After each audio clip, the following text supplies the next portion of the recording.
ने श्राद्धदेव मनु को जन्म दिया। मनु जी महाराज को कोई संतान नहीं थी, तो उन्होंने गुरुदेव वशिष्ठ के चरणों में प्रार्थना की कि संतान हो जावे। गुरु जी ने यज्ञ कराया। सूर्य वंश में ज्यादातर ऐसे संतानें यज्ञ से हुई हैं, और ये यज्ञ का प्रभाव है। घर में संतान का अभाव है, कार्तिक का महीना चल रहा है, पूरा महीना खीर से आहुति डालो। आहुति डालते डालते थोड़ा प्रसाद बचा लो। उस स्त्री पुरुष को दोनों को उस खीर का, उसको चरु कहते हैं, वो प्रसाद दो। रात्रि को सोने से पहले वह दोनों प्रसाद रूप में उसे ले। इससे भी स्त्री और पुरुष संतान अभावता का कोई कारण है, उसकी निवृत्ति होती है। कई ऐसे प्रमाण मिलते हैं जहां यज्ञ के द्वारा संतान का जन्म हुआ है। तो ग्रंथकार ने वर्णन किया, संकल्प किया गया था इसमें कि बेटा हो, लेकिन वहां एक बेटी ने जन्म ले लिया। गुरुजी को पूछा मनु जी महाराज ने, हमें तो बेटा चाहिए था। बेटी क्यों? का तुम्हारी पत्नी चाहती थी। भगवान के दरबार में पुरुषों से ज्यादा माताओं की सुनी जाती है खंड भर में। हाँ, ईश्वर ने आपके ऊपर बड़ी कृपा, आपको ज्यादा सुना जाता है वहां। तो गुरुदेव वशिष्ठ ने कहा कि तुम बेटा चाहते थे, लेकिन तुम्हारी गृहिणी बिटिया चाहती थी। हाँ, माताएं बेटी चाहती हैं जल्दी बड़ी हो जाए और उसको रसोई चूल्हा चौके में सहयोग करे, वो चाहती ही है। इसलिए माताओं को बेटियां बैठी हुई अच्छी नहीं लगती। उनकी बेटियां कुछ धुना बुनी करती रहती हैं तो उनको बड़ी लाडली होती हैं, वो उनके ऊपर ये अति प्रसन्न होती हैं। तो इला नाम की बेटी हो गई। राजा परेशान था, तो गुरुदेव ने उसको सुधुम्न नाम का पुत्र बना दिया। कथा इस प्रकार से आती है कि वो वन में एक दिन गए, शंकर जी का श्राप उस जमीन को था, तो ये फिर पुरुष से स्त्री बन गए। फिर चंद्रमा के पुत्र बुध ने विवाह उनके साथ कर लिया। इस तरीके की भी कथा मिलती है। जब इधर कोई संतान थी नहीं, पुनः एक यज्ञ किया गया, और उस यज्ञ के माध्यम से श्री मनु जी महाराज ने 10 संतान को जन्म दे दिया। सुने, इक्ष्वाकु, नृग, धृष्ट, कवि, प्रखद्र और नाभाग, सरयाती, ये इनके वो पुत्र है। इनमें एक था जिसका नाम था प्रखद्र। गुरुदेव का परम भक्त था, गुरुदेव वशिष्ठ का। प्रखद्रस्तु मनुपुत्रो गोपालो गुरुणा कृत पालयामाश गायत्तो रात्रां वीरासनव्रतः। यह गुरुदेव की गौशाला को संभालता था। इसका नाम है प्रखद्र। गुरु जी की गौशाला को संभालता है। एक दिन क्या हुआ, रात्रि का समय था। एकदा प्राविशद गोष्ठम शार्दूलो निशिवर्षति। रात्रि का समय था, वर्षा भारी हो रही थी, और इतने में उस गौशाला में कोई सिंह चल के आ गया। शार्दूला, कोई सिंह चल के आया। सयाना गावुत्थाया भीतास्ता बब्रभुर्व्रजे। एकाएक गैया सब खड़ी हुई। इसको पता चला कि गौशाला में कोई हिंसक पशु आ गया है, तो इसने दौड़कर बड़ी दूर से खड्गमादाय त्रिशंपली नोगड़े ने सी बड़ी जोर से तलवार फेंक करके मारी उस सिंह के ऊपर। लेकिन शेर के तो कान में ही लगी, लेकिन वह तलवार एक गैया के गर्दन पर लग गई और गैया का मस्तिष्क कट के नीचे गिर गया। गाय की मौत हो गई। इसने जाकर के देखा, बहुत रुदन किया, बहुत विलाप किया कि मुझसे गौहत्या हो गई। बेचारा भोर में रोता रोता गुरुदेव के पास पहुंचा। ये भागवत जी की कथा है। पता नहीं आपने सुनी है पहले कि नहीं सुनी, मैं कहीं दूसरी जगह से नहीं सुना रहा हूं। भागवत की ही ये कथाएं हैं, सब बड़ी मनमोहक कथाएं, उदार आत्मकल्याण करने वाली कथा है। थोड़े चैप्टर बदल देता हूं। जून में कोई कथा कही होगी तो उस समय ये ना कही हो सकता है, तो अब दूसरी सुनाई देते हैं। अथाह सागर है भागवत, और हमसे ऐसा बन भी नहीं पाता कि वो वहां सुना दो, वो यहाँ सुना दो, वो वहां सुना दो। जो तुम हैसियत रखते हो भागवत 7 महीने तक करने की, तो 7 महीने में 70 टॉपिक तो कम से कम, हाँ नए नए सुनाओ ना। एक कथा में 5-5, 10-10 कथाएं नई, जिससे श्रोता भी बोर ना हो। और ऐसा तो होवे नहीं कि वक्ता बोले बाद में, नीचे से श्रोता पहले कह देगा महाराज ये बोलने वाले, अब ये बोलने वाले। एक बार जयकारा लगाए बोलो भक्त वत्सल भगवान की, तो उसकी आंख में आंसू थे, वह रोता हुआ गुरुदेव के पास गया। व्याघ्रोपी प्रकड़ा सर्वडो निस्नाति अग्रस्तत निष्क्राम प्रसंभितो रक्तम पति समुज्जत। गुरुदेव तलवार की नोक से बाघ का भी कान कट गया, और अचानक रात्रि को एक बाघ उसमें चल करके आ गया, और मुझे लगा कि कहीं वो सिंह गाय को खत्म ना कर दे, तो मैंने दूर से ही तलवार फेंक करके मारी। गुरुदेव वह तलवार पूरी सिंह में न लगती हुई गौ माता की गर्दन उसने काट दी। गौ माँ की मृत्यु हो गई। गुरुदेव मुझसे बहुत बड़ी गलती हो गई है।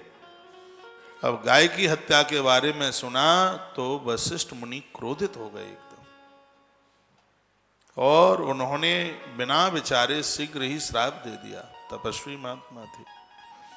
उन्होंने कहा तम ससाप कुलाचार्य कृतागय समकामत नक्षत्र बंधु शूद्रस्त्वं कर्मणा भविता मुना।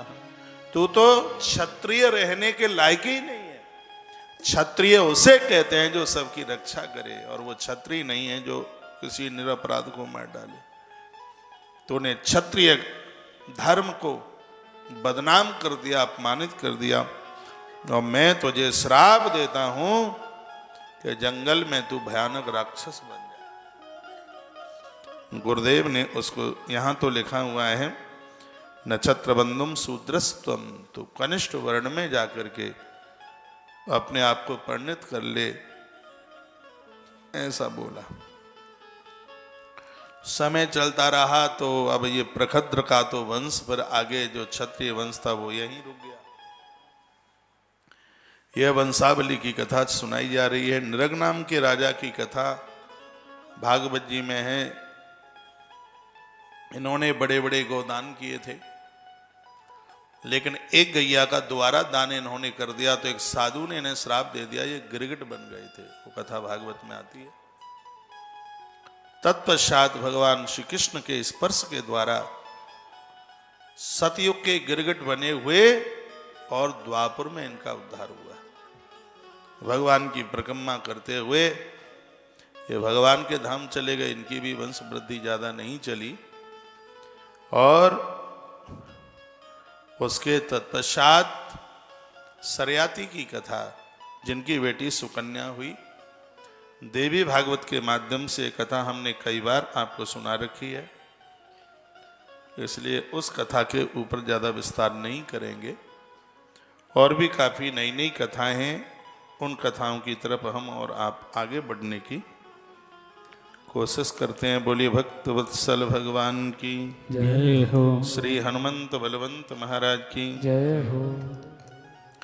इन्हीं के एक पुत्र हुए हैं जिनका नाम है नाभाग।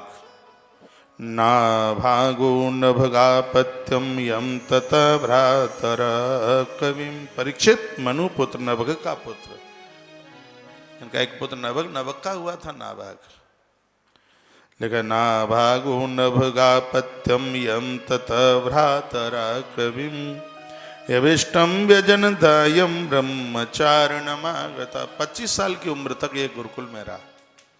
नाभाग ने बहुत बड़ी पढ़ाई करी, बहुत योग्य, और इतने बड़े संस्कृत के ये विद्वान थे कि पेड़ों से इन्होंने वेद मंत्र बुलवा दिए।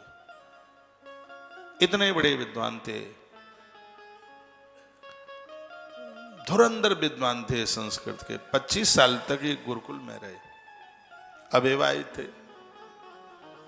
और जब गुरुकुल से ये लौटे, उन्हीं दिनों में इनके भाइयों में विवाद हुआ और उन्होंने संपत्ति बांट ली। सब अलग अलग हो गए। जब इनका आगमन हुआ, भाइयों के पास पहुंचे, कहा भैया 25 साल तो हम गुरुकुल में रहे हैं, अब लौट के आए, पहले तो चरण छूकर आपका आशीर्वाद चाहते हैं और आपसे अब हम पूछना चाहते हैं हम कहाँ रहे, हमें बंटवारे में क्या मिला है जिससे हमारा भी कुछ गुजारा हो। तो भाइयों ने कह दिया भ्रातरो भागतम किम मूयम भजामा पितरम तव, कह दिया तुझे हिस्से में मिला है बूढ़ा बाप, मां की मृत्यु हो गई थी, तेरे हिस्से में पिताजी आए हैं, सो तू पिताजी को ले ले। मेहनत हमने करी, सब कुछ हमने बनाया, तूने कोई काम किया क्या? 3 माताएं खूब सो रही हैं, इनके सोने पर ताली बजाओ, सो मत जग जाओ। क्या खा के बैठे हैं? सोइए मत। ऐसी कथा में भी नींद आएगी तो फिर जगोगे क्या? सोइए मत। हो सकता है कार्तिक मास चल रहा है 3 बजे जग जाते हो।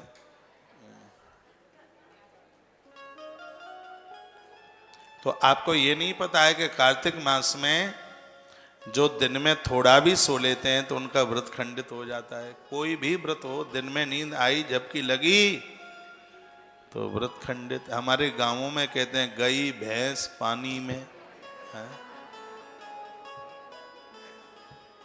सिर्फ फुल्का छोड़ने का नाम ही व्रत नहीं है, व्रत के बहुत भारी नियम है।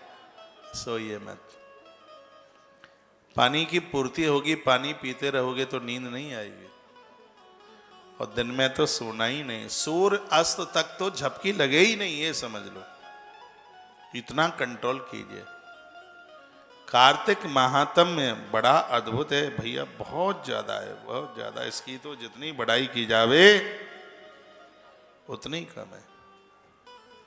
तो सोना नहीं है। भ्रातरो भाक्त किम मय्यम भजामा पितरम तव, भाइयों ने कह दिया कि तुम्हें तुम्हारे भाग्य में पिताजी मिले, और मैं आपको निवेदन करूंगा, ऐसे लोग जिनको बंटवारे में 10-10 प्लॉट मिल गए हो, संपत्ति मिल गई हो, और ऐसा भी कोई भाई हो जिसको बंटवारे में सिर्फ पापा मम्मी मिले हो, यदि मुझे पूछे कोई तो मैं तो ये कहूंगा कि सबसे बड़ा धनवान वो है जिसको माता पिता मिल गए हो, मम्मी पापा मिल गए हो।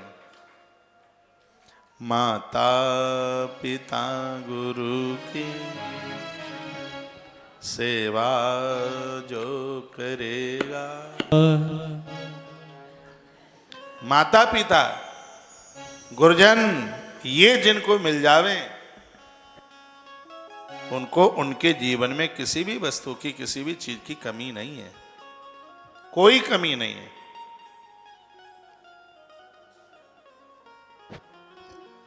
रिकॉर्डिंग में कल जैसा आनंद नहीं आ रहा है, लोग लिख के भेज रहे हैं। कल कुछ विशेष हुआ था, मुझे तो पता नहीं है, पता नहीं, लोग बहुत चीजें देखते होंगे। इसमें लिखा है कि आज कारी अम्मा नहीं है क्या कथा में?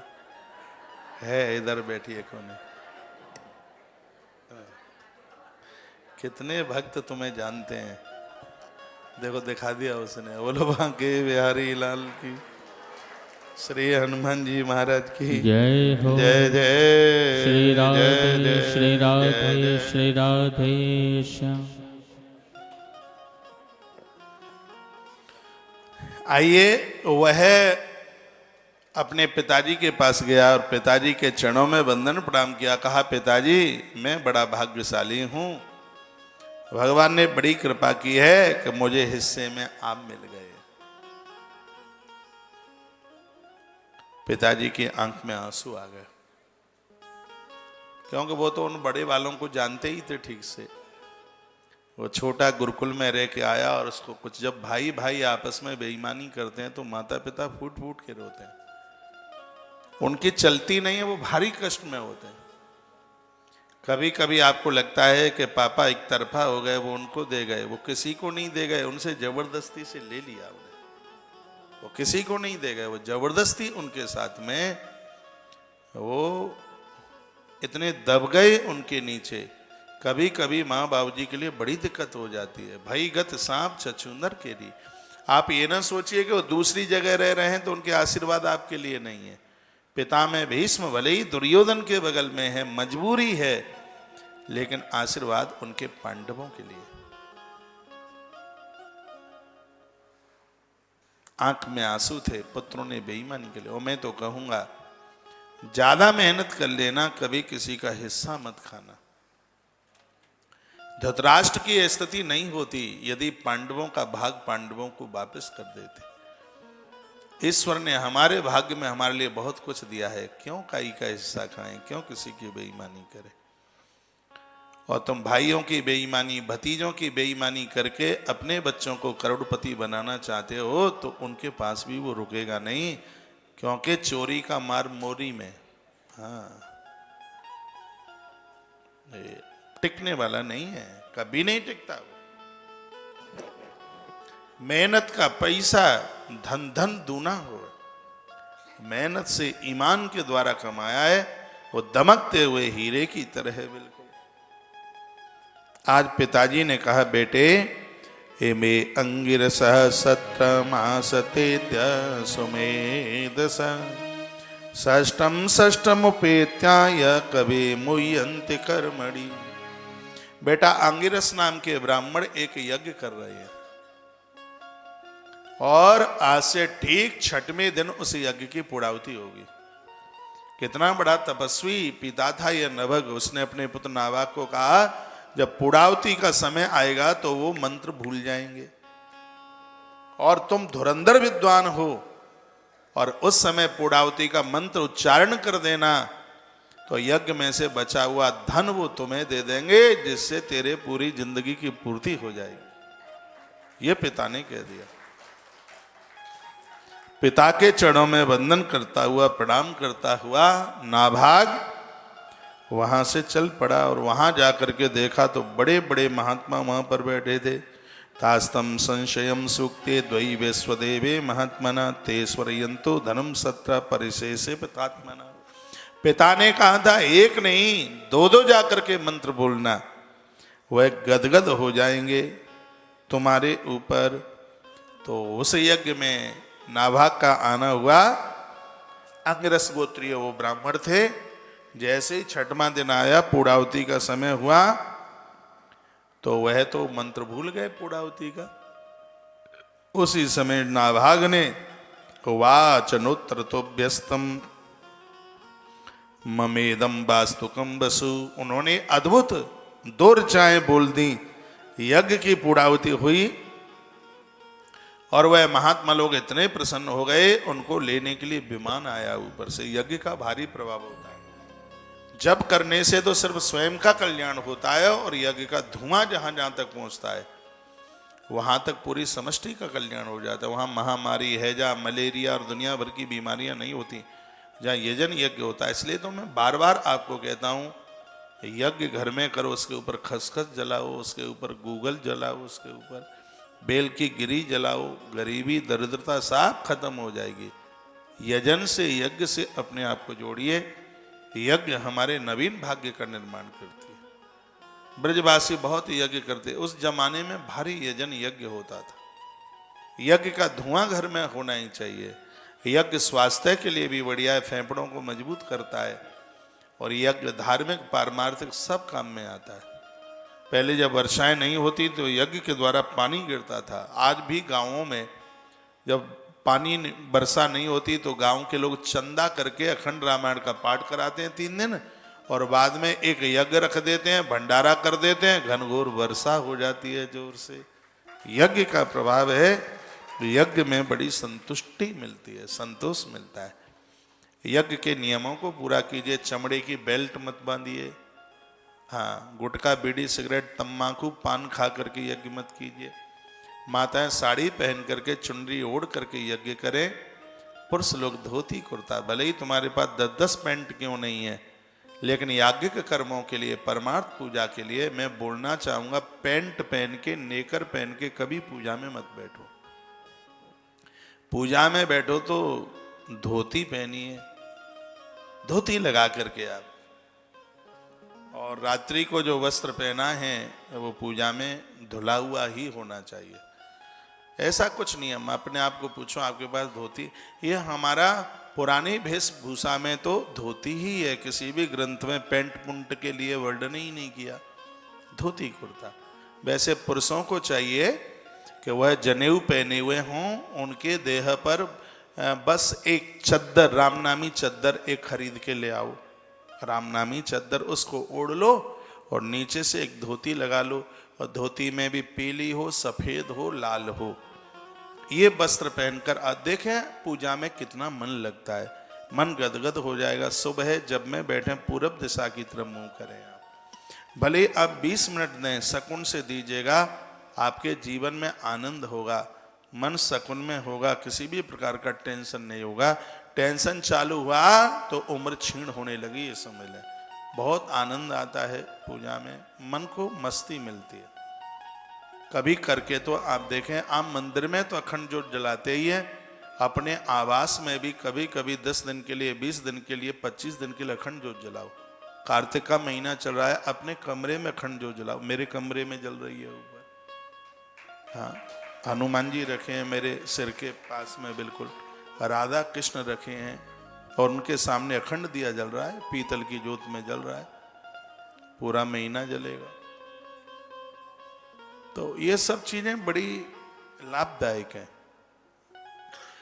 दिए से अज्ञान नाश होता है, दीपक से नकारात्मक सोच समाप्त होती है, ये दिए का प्रभाव है। दिए के बिना तो कोई पूजा ही पूरी नहीं होती। आप मंदिर में तो जलाते ही हैं, कभी कभी आप अपने इसको शयन कक्ष में भी आप जलाइए, आनंद होगा, बहुत आनंद होगा। संयमित जीवन जिए। कार्तिक का महीना चल रहा है, जमीन में सो लें, आपकी बॉडी में दर्द ही नहीं रहेगा बिल्कुल। कभी किसी के कंधे बहुत ज्यादा दुखते हैं, तो क्यों नहीं धनिया और हल्दी के पाउडर का काढ़ा पीते। आज 4 बजे तुलसी तपोवन यूट्यूब चैनल पर 2 वीडियो एक साथ लोड होंगी।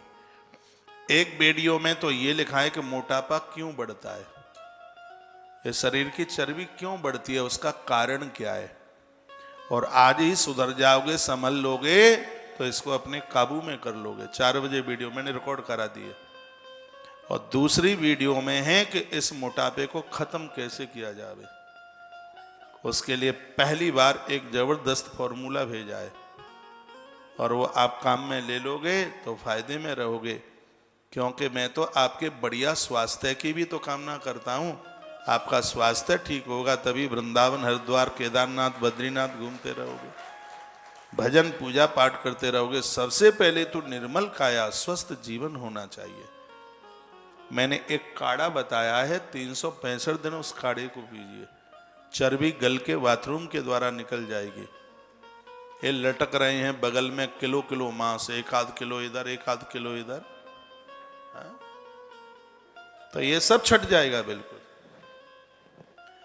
तो तुलसी तपोवन यूट्यूब चैनल पर ठीक 4 बजे, पहले तो जब तक कथा चले कथा सुन लेना, उसके बाद में 6-6 मिनट की दोनों वीडियो हैं, दोनों को सुन लीजिए, उसमें तुम्हें बहुत आनंद मिले। इन सब चीज़ों को मैं भी तो करता रहता हूँ। मैं काढ़ा ले लेता हूँ, कभी कभी लेता हूँ, मैं काली जीरी लेता हूँ, मेथी ले लेता हूँ, अजवाइन ले लेता हूँ। ये सब चीज़ें फ़ायदा करती हैं। आपके ऊपर लोड न पड़े तो 8 दिन में एक बार आप सेब की सब्जी बनाकर लीजिएगा। सेब जानते हैं आप? हाँ, जिसमें फैट 0% होती है। ये आपके वजन को, मोटापे को, आप इसको वैसे भी खाते हैं, इसको कभी सब्जी के रूप में इसको लीजिए, जो कि स्वास्थ्य के लिए बहुत फायदा है। नमक लेकर के, काला नमक लेकर, ये माथे की ताकत, ये बगल की ये नसें कमजोर हो जाती हैं, उसमें सेब बड़ा लाभकारी है। 365 दिन आप मखाना मन छोड़िए, आपके जबड़ों में दर्द नहीं होगा, बाल टूट के नहीं गिरेंगे, आपके ये घुटने नहीं दुखेंगे मखाने। और देखो छोटी छोटी बातें, नीम की पत्तियां, मैं नीम की पत्ती कथा में आया हूं, नीम की पत्ती खा के आया हूं। दांत, खाज, खुजली, किसी का डंकन, डंसन, ये सब चीज नहीं होगा। काली जीरी लेने वाले को काला सांप भी डस ले तो जहर नहीं चढ़ेगा। काली जीरी का इतना बड़ा प्रभाव है। रामबाण है, उसके साथ एक आध चीज और है, मैंने वीडियो में डाला है, वो काढ़ा आपने देखो, चर्बी कैसे गल के जाती है, बिल्कुल गल जाएगी और आप स्वस्थ हो जाएंगे बिल्कुल। और जब शरीर का मोटापा बढ़ता है तो हजारों बीमारियां जन्म लेती हैं। शरीर बढ़ा है तो उसको डायबिटीज तो होनी ही है। इसलिए हर भारत में हर पांचवा व्यक्ति मोटा है, थुनता थुनता। क्यों ऐसा हो रहा है? आप लापरवाहियां करें, भोजन किया नहीं कि गिरे नहीं, सीधे बिस्तरे पर टीवी ज्यादा देखने से शरीर का वजन बढ़ता है। भोजन नहीं पचेगा, पेट में गैस बनेगी तो वजन बढ़ जाएगा। ये वजन बढ़ने के कारण है, खट्टी डकारें आएंगी, पेट साफ नहीं होगा, वजन बढ़ जाएगा। तो इन सब चीजों को लेकर के मैंने एक वीडियो डाली है, तो आप 2 वीडियो डाली हैं। एक वजन क्यों बढ़ता है, मोटापा क्यों बढ़ता है, और दूसरा है कि इससे बचने का उपाय क्या है। तो जब आपको टाइम मिल जाए तब उसको सुन लीजिएगा। अपने स्वास्थ्य का पूरा ध्यान रखें। कार्तिक का महीना है, आग्रह पूर्वक निवेदन कर रहा हूं, आपसे बन जाए तो 8 दिन में, 15 दिन में, महीने में या रोज घर में, आपके घर में हवन होना चाहिए। उस पर खसखस जलाओ, उस पर गूगल जलाओ, उस पर कभी कभी उस पर काली मिर्च जला दो, फायदा करेगी। गुड़ जरूर जलाइए, ऑक्सीजन बढ़ती है। आग के ऊपर गुड़, चावल और घी तीनों को मिलाकर आप आग के ऊपर डालें, ऑक्सीजन एक आहुति में 2-2, 2.5 टन ऑक्सीजन बढ़ जाएगी। घर में किसी को दमा नहीं होगा, श्वास नहीं होगी, टीबी का रोग नहीं होगा। ये यज्ञ का प्रभाव है। फेफड़े मजबूत रहेंगे, हार्ट बहुत मजबूत रहेगा। मैंने अपना हार्ट लुधियाना में चेक कराया था। उस समय मेरी उम्र होती थी, कितनी थी, 39 साल।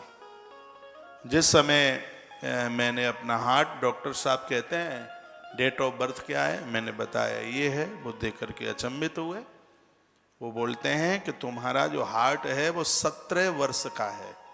तो 17 साल के उम्र में जिसका हार्ट होता है, तुम्हारी 39 साल में तुम्हारा हार्ट वो है। का इसका राज क्या है? मैंने कहा मैं 365 दिन यज्ञ करता हूँ और यज्ञ के धुएं से मेरा कलेजा मजबूत है, मेरा हार्ट मजबूत है। आप ये करें। कथाएं तो मैं आपको सुनाई, कथा तो एक ही दिन में स्कंद पुराण, एक ही दिन में 10वां स्कंद पूरा सुना दूंगा, लेकिन ये कुछ और जरूरी बातें। अब इसमें देखो, कहा है कि वो महात्मा यज्ञ कर रहे थे, यज्ञ के पूर्णाहुति के नंबर वो मंत्र इसने बताए, साधु इतने खुश हो गए, धन बहुत बचा था उसमें। कहा ये सब सामग्री, ये सब धन, रुपया, पैसा, वो सब तुम्हारा है। और हम ये गए विमान में बैठ के, यज्ञ करने वाले के लिए विमान आएगा, जरूर आएगा, लेने आएगा। यज्ञ में श्रद्धा रखिए। यज्ञ वही विष्णु, यज्ञ साक्षात नारायण का रूप है, भगवान का रूप है यज्ञ। एक और आनंद की बात मैं आपको बता दूं, जो यज्ञ नहीं कर पाते हैं, दिया जो जलाते हैं, दीपक जलाते हैं, वो भी यज्ञ की पूर्ति करता है। उसको भी यज्ञ के कर्म में लिया गया है, दिए को, दीपक को। जहां तक बने यजन करें, माताएं, भाई लोग, पुरुष, बहनें, घर का माहौल बहुत अच्छा हो जाएगा। तो महात्मा तो सब चले गए वहां से, और जैसे वो सामान जो बचा हुआ था यज्ञ का, वो नाभाग उसको बटोरने के लिए तैयार हुए, लेकर चलने की तैयारी हुई थी। इतने में क्या हुआ कि सामने से एक काला पुरुष प्रकट हो गया। यज्ञ वा अस्तुगतम सर्वमुच्चिष्ट ऋषिया, कुछ ऋषियों के जाने के बाद वो प्रकट हुआ और उसने बाजू पकड़ ली नाभागी का। कहाँ लेके जाते हो? ये बचा हुआ ये सामान मेरा है। यज्ञ में से जो सामान बचता है वो मेरा है। यज्ञ में से रुपया बचे, ध्यान से सुनो, सामग्री बचे, भंडारे का कोई भी सामान बचे। दक्ष प्रजापति को जब बकरे का मुंह दिया था ना, मरा हुआ जिंदा हो गया, उस यज्ञ में कथा आती है, तब दक्षापति जी ने रो रो करके कहा कि यज्ञ में से जो भी कुछ बचेगा, चाहे अन्न बचे चाहे धन बचे, उसके ऊपर अधिकार महादेव का होगा, रुद्रदेव का होगा, तब से लेकर आज तक। इसलिए यज्ञ के बाद में महारुद्राभिषेक होना जरूरी है। यज्ञ के तत्पश्चात शंकर जी के मंदिर का दर्शन जरूरी है। यज्ञ के तत्पश्चात एक नादिया छोड़ना जरूरी है। ये वर्णन है सब बातें, क्योंकि यजन के बाद जो कुछ बचता है वो सबके ऊपर रुद्र का अधिकार है। तो काला रूप धारण करके वो रुद्र देवता प्रकट हो गए, हाथ पकड़ लिया, कहाँ लेके जाता है? ये तो सब सामान मेरा है। तो नाभाग ने कहा कि साधुओं ने ये सामान मुझे दिया है, मेरे पिता ने कहा था कि पूर्णावती का मंत्र बता दो और साधु माला माल कर देंगे, इसलिए अब ये सब सामान मेरा है। तो सरुद्र देवता ने कहा तो फिर तू अपने पिता को ही पूछ के आ जा, वो जैसा कहेंगे वैसा मान लेंगे कि ये सामान किसका है। नाभाग ने कहा ठीक है, यहीं रुकना, सामान की रक्षा करना और मैं पूछ के आता हूं। तो नाभाग पिताजी के पास पहुंचे और जाकर के कहा, नाभागस्तम प्रणम्याहम तवेव किल वास्तुकम। नाभाग ने अपने पिता को प्रणाम किया। इत्याहेव मे पिता ब्रह्म शिरसा ताम प्रसादये। पिताजी आपकी कृपा से बहुत अन्न धन मिल गया, वो जितने महात्मा थे वो सब स्वर्ग चले गए, जो भी यज्ञ में रुपया हथेला टका बचा, धन संपदा बची, अन्न बचा, वो सब उन्होंने मुझे दे दिया। लेकिन वहां तो कोई रुद्र प्रकट हो गया है और उसने कहा है कि ये तो सब मेरा है। क्या ये सब सामान रुद्र का है? पिताजी बताएं आप, ये सामान किसका है? तो पिताजी ने कहा कि हाँ पुत्र, यह सब सामान रुद्रदेव का ही है। पिता के चरणों में प्रणाम करके नाभाग रुद्रदेव के पास आए, चरणों में प्रणाम किया, कहा देवता ये सब कुछ आपका है, आप संभालें। शंकर जी इतने खुश हो गए, उसको कंठ से लगा लिया और कह दिया ये सब मैं तुम्हें ही देता हूं, और ये सब तुम्हें मिला है, ये तुम्हारे मंत्र के प्रभाव से नहीं, ये सब तुम्हें तुम्हारे पिता के आशीर्वाद से मिला है। जहां पिताजी के चरणों में तुम्हारी श्रद्धा थी, ये उसका प्रभाव है कि तुमने हमारा भी दिल जीत लिया है। और जो माता पिता का परम भक्त होता है पुत्र, देवता उसके सामने न्यून हो जाते हैं, उसको उसके जीवन में किसी भी प्रकार की कोई कमी नहीं रहती। कथा तो दृष्टांत में मैंने आपको सुनाई दी, इसका असली भाव यह है कि माँ बाबू जी के परम भक्त बनिए, उनका दिल मत दुखाइए, उनके हृदय को जीतिए, उनके हृदय में जगह बनाइए। प्राणों की आहुति डाल करके भी माँ बाप जी की सेवा होती है तो करनी चाहिए। 24 घंटे में से 10-20 मिनट उनके पास बैठो। एक तुम ही तो उनके हैं, वो वृद्ध हो गए हैं, तो मैं देख करके उनका कलेजा भर आता है, वो खुश हो जाते हैं, प्रसन्न हो जाते हैं। और आप बिन के पास बैठे हुए के काज तैयार ही नहीं, उन बुजुर्गों के पास बैठिए, उनके हृदय का आशीर्वाद तुम्हें दिन दूना रात्रि चौगने के रूप में उबार देगा। उनकी कृपा के अनुयायी बनिए। ताली मत बजाना, आज सोमवार है, शायद ना बजाते हो।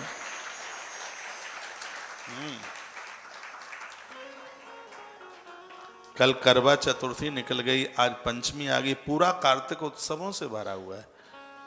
अभी अष्टमी आ जाएगी, कौन सी कहते हैं इसको, अगोई अष्टमी है, अभी आ जाएगी कुछ दिनों के बाद। तब तक वो माता जी आ जाएंगी, एकादशी जी, फिर वो प्रदोष बाबा पधारेंगे हाल ही, फिर वो धन्वंतरी जी प्रकट होंगे सागर में से, हाल ही वो आ जाएगी, वो कौन सी है, छोटी दिवाली, 14, इन सब के ऊपर वीडियो आपके पास पहुंचेंगे। छोटी दिवाली को गैया का गोबर जहां इकट्ठा होता है, वहां दिया जला करके रखने का कितना बड़ा प्रभाव है। लड़का बच्चों के विवाह फटाफट फटाफट फटाफट फटाफट फटाफट फटाफट फटाफट फटाफट ही पूरे हो जाएंगे, जल्दी विवाह हो जाएंगे। गैया के गोबर की ढेरी, उसको घूरा कहते हैं। छोटी दिवाली को उसके ऊपर दिया जलाने की कितनी बड़ी महिमा है। सरसों के खेत में धन्वंतरी नाथ की पूजा करने की कितनी बड़ी महिमा है। अब खेत ना मिले तो सरसों के फूल मिल जाए। ये सबरी वीडियो आपके पास पद्म पुराण में सबकी जिक्र की गई है, और ये सब हम आपके पास।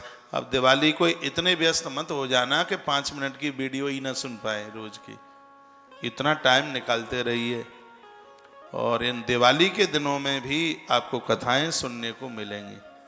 आनंद की बात यह है कि सत्संग संस्कार दोनों पर आप लाइव प्रसारण सुबह 9:30 बजे से लेकर शाम 4 बजे तक बरकरार कथा सुनिए।